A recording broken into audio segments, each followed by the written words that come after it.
오늘은 우리가 이제 기도에 대해서 한번 생각해 보는 시간을 가질 거예요. 제가 질문을 하나 해볼게요. 우리가 친구 사이에 그 서로의 마음을 더 알아가고 더 가까워지고 친해지고 싶으면 우리가 어떻게 해야 될까요? 우리가 이제 처음 만나자마자 친해지는 건 쉽지가 않잖아요. 이제 제 첫째 딸도 이번에 선부 초등학교에 입학을 했어요. 그래서 어제 첫 등교를 했는데요.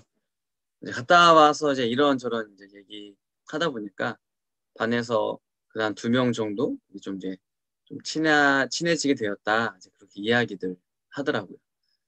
우리가 서로 친해지려면 무엇이 가장 필요할까요? 아마도 대화가 제일 기본이 아닐까 해요. 만약 내가 아무 말도 하지 않고 있다면 누가 나랑 이야기를 하고 또 누가 나랑 친해지고 싶어 할까요? 그렇죠? 아니라는 거죠. 그러니까 서로를 알아가고 친해지기 위해서는 더 많이 대화를 나누는 시간이 반드시 필요해요. 그리고 그러한 시간을 통해서 상대방이 어떤 고민을 갖고 있고 또 어떤 생각을 하면서 살아가고 있는지 또 이 친구는 어떤 것을 중요하게 여기는지를 우리가 알게 되죠. 그러면서 서로 이제 이해하고 배려하고 그렇게 이제 마음을 나눌 수 있는 이제 친구 사이가 되게 되는 거예요. 기도도 이와 같아요. 기도도 단순히 나만 말하는 게 아니에요. 하나님과의 대화예요. 이제 출애굽기에 보면 하나님께서 이 애굽에서 노예 생활하고 있던 그 이스라엘을 구원하시기 위해서 모세를 지도자로 세워 주셨어요. 그리고 이 애굽의 10가지의 재앙을 하나님께 내려 주심을 통해서 또 이제 홍해 바다를 건너게 해 주시고 출애굽을 시켜 주신 거죠. 그런데 이스라엘 민족들을 이끌어가는 것이 이 모세가 해보니까 너무 힘든 거예요. 이 그 많은 사람들이 불평불만을 하고 모세를 원망을 하고 심지어는 모세를 죽이려고 하기도 했단 말이죠. 그러니까 이런 상황에서 모세가 했었던 일이 있어요. 그게 뭐예요? 하나님 앞에 나아갔어요. 하나님께 지금 자신의 그 힘든 상황을 다 이야기하는 거예요. 예수님도 마찬가지예요. 성경에 보면 예수님께서는 이 땅에 오셔서 굉장히 많은 일들을 하셨죠. 그래서 가는 곳마다 또 만나는 사람마다 복음을 전하시고 이제 하나님 나라에 대해서 가르쳐 주셨어요. 그리고 아프고 병든 사람들을 또한 치료해 주셨죠. 그러다 보니까 많은 사람들이 이제 예수님 앞에 몰려오게 된 거예요. 그러니까 예수님의 하루는 시간이 너무나도 부족한 거예요. 하지만 예수님께서는 자주 이 새벽 시간에 홀로 이제 하나님과 대화하고 하나님과 교제하는 그런 시간들을 갖게 되었어요. 그러니까 하나님이시고 하나님의 아들이신 예수님조차도 하나님과 대화하는 시간, 하나님과 기도하는 시간이 필요했다는 거예요. 그러니까 예수님도 이 땅에 인간으로 계시면서 수시로 하나님과의 이런 1대1의 시간을 가졌어요. 이것은 우리에게 무엇을 말해줘요? 하나님의 자녀는 반드시 하나님과의 대화하는 시간이 필요하다는 거예요. 이건 선택이 아니에요. 필수예요. 하나님과의 대화, 하나님과의 만남, 이건 예수님 믿는 사람이라면 반드시 있어야만 하는 필수예요. 물론 이제 그렇다고 해서 우리가 어른들처럼 뭐 목소리를 크게 하고 부르짖고 이렇게 모든 기도를 다 이렇게 하라는 건 아니에요. 우리가 때로는 나의 목소리를 크게 하고 정말 하나님 앞에 부르짖어 기도할 때도 있지만 우리가 보통 집에서 우리가 1대1로 기도할 때는 그렇게 하기가 쉽지 않단 말이죠. 작은 목소리로 해도 괜찮아요. 아니면 내 마음속으로 기도해도 괜찮아요.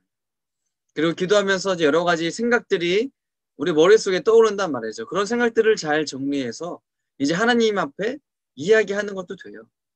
그래서 기도는 제가 이야기한 것처럼 어려운 게 아니에요. 지금 내 상황들, 내 마음과 내 감정들, 그리고 내 생각과 내가 갖고 있는 고민들을 하나님께 이야기하는 거예요. 그리고 그 다음에 할 일이 뭐예요? 하나님께서 말씀하시기를 기다리면 돼요. 앞서도 이야기했듯이 기도는 대화하는 거라 그랬잖아요. 그러니까 서로 이야기하는 거예요. 그러니까 기도도 내가 하나님 앞에 이런저런 이야기를 했으면 그 하나님께서는 나의 이야기를 듣고 뭐라고 말씀하시는지, 어떤 이야기를 하는지 들어야 돼요. 그래서 하나님께 이야기할 수 있는 시간을 우리가 드리는 거죠.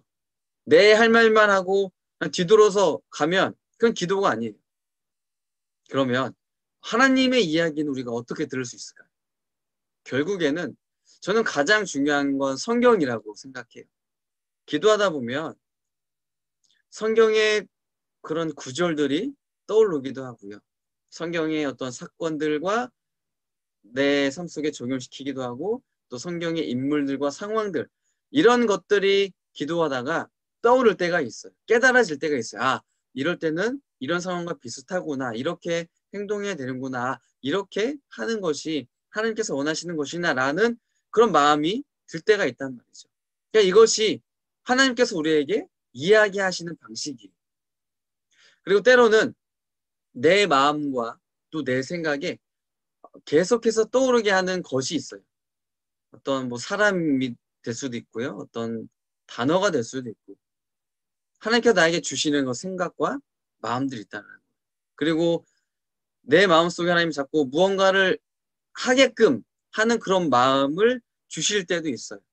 뭔가 더 갑자기 예배드리고 싶다. 갑자기 말씀을 읽고 싶다. 찬양하고 싶다. 이런 마음들도 하나님이 주신 마음인 거죠. 왜요?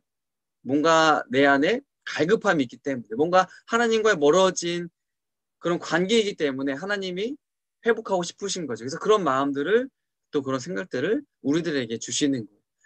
그러한 것들을 통해서 하나님께서 나에게 이야기를 하시는 거예요. 자꾸 알려주시는 거예요.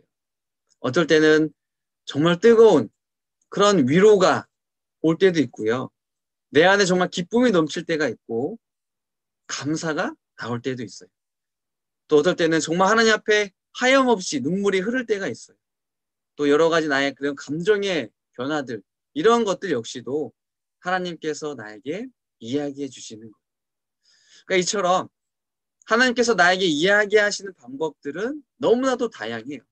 그렇기 때문에 하나님과 기도하면서 하나님과 대화하면서 하나님의 반응, 하나님께서 나에게 어떻게 이야기하시는지에 대해서 우리는 더 집중하고 민감해야 될 필요가 있어요.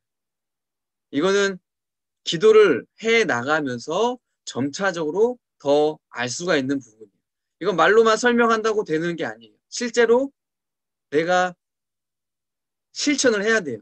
하나님과의 대화를 도전을 해야 돼요. 시간을 가져야 돼요. 그럴 때 하나님께서 어떻게 이야기하시는지 실제 그런 체험과 경험을 통해서 하나하나씩 알아가게 되는 거예요. 저는 우리 중고등부 친구들이 하나님과의 대화는 이 시간을 매일매일 그리고 자주자주 반드시 가졌으면 좋겠어요. 이거는 선택이 아니에요. 필수예요. 꼭 그렇게 해야 돼요. 그러면 하나님과 더 친해지고 더 알아가고 가까워지고 하나님 안에서 살 수 있게 되는 거예요. 자, 기도문을 읽고 마칠게요. 하나님과 친밀한 교제를 나누고 대화하고 싶어요. 기도를 통해서 제 마음을 하나님께 전하고 하나님의 응답을 받을 수 있도록 도와주세요.